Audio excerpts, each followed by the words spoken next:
pulled off my gloves to pick up my coffee mug and wrapped my fingers round it, grateful for the warmth, the curl of steam that licked at my cold face. "Christmas in the sunshine instead of this endless cold, grey drizzle," said Karen, and pulled her jacket more closely round her, shivering exaggeratedly. "What time does your plane go?" "Not until just before 6.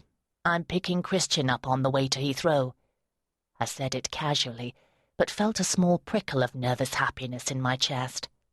Christian and I had been friends for nearly 18 years, lovers for just a few months, and now, for 2 weeks, the 4 of us would all be together in the Florida Keys. We would be the family unit I'd thought had been smashed to pieces, going on trips, making plans, collecting shared stories that we could tell and retell later, even eating breakfast together. Except Charlie never ate breakfast. She acted as though toast was immoral. I hoped she would behave herself. "I think Christmas should be cancelled," Karen was saying. "Eamon has a kind of ideological objection to it anyway, and is always trying to make us celebrate the winter solstice instead, stand around a bonfire at midnight like witches. Rick tries to make us play board games and charades and wink murder, even though you can't play wink murder with just 3 people, and She raised her eyebrows at me. "I'm the one who drinks too much and burns the turkey." Rick came round to the driver's door, leaned in and turned the key in the ignition. "Right," he said determinedly. There was a hasty splutter, then silence. "You hope you're picking up Christian," said Karen, who seemed almost pleased. Rick pulled a face that was a caricature of confusion, anxiety, and distress. This was what he did in life. He helped people. He fixed things. He was unflappably, charmingly capable. People turned to him, just as I had this morning. "At least you've solved the rattle," said Karen gaily, and gave a small, explosive snort. "What?" said Rick, with a glance at her that she pretended not to see. "The car won't rattle if you can't switch it on." His face went a scary shade of crimson. He looked at his watch, and I cast a surreptitious glance to it as well. "Shall we just call the garage?" I suggested. "Or the AA? I'm a member." "Well," began Rick, "it might just be—" "Don't be ridiculous," said Karen. "You've got nothing on today, have you? Just working on your boat?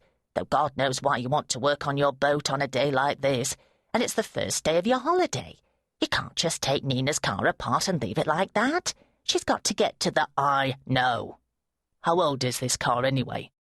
Rick stared at the rusty little rover as if it was one of his more hopeless pupils. "About 10 years," I said. "It was already quite old when I got it." Rick gave a grunt, as if the car's age was to blame for the situation. "Can't you work backwards?" said Karen. "At least you could get it back to the way it was when Nina drove it here." "What do you think I'm doing?"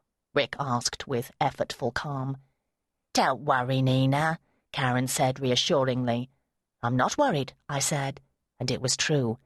I knew that in a few hours, even if I had to get a taxi all the way to Heathrow, we'd be in the air, far from the pinched, icy days of English winter. I imagined sitting beside Christian and gazing out of the window as London became an intricate grid of orange and white lights. I raised my head and looked past Rick and Karen's house to what lay beyond. For 38 years I had lived in a city where I could go a whole day without seeing the horizon. Here on Sandling Island, it was all horizon. The level land, the mud flats, the miles of marshes, the saltings, the grey, wrinkled sea. Now it was mid-morning, and from where I stood, facing west towards the mainland, I could see only the glistening mud flats, with their narrow, oozing ditches of water where waders were walking with high-stepping, delicate legs and giving mournful cries as if they'd lost something. It was low tide. Little boats tethered to their unnecessary buoys tipped at a steep angle to show their blistered, slimy hulls. Their halyards chinked and chimed in the wind. From my own house, a bit further round to the southeast, I could make out the sea. Sometimes when I woke in the morning and opened my eyes on its grey, shifting expanse, I still wondered for a moment where I was, how on earth I'd landed up there. It was Rory who had wanted to come, who for years of our marriage had dreamed of leaving London, of giving up his job as a solicitor and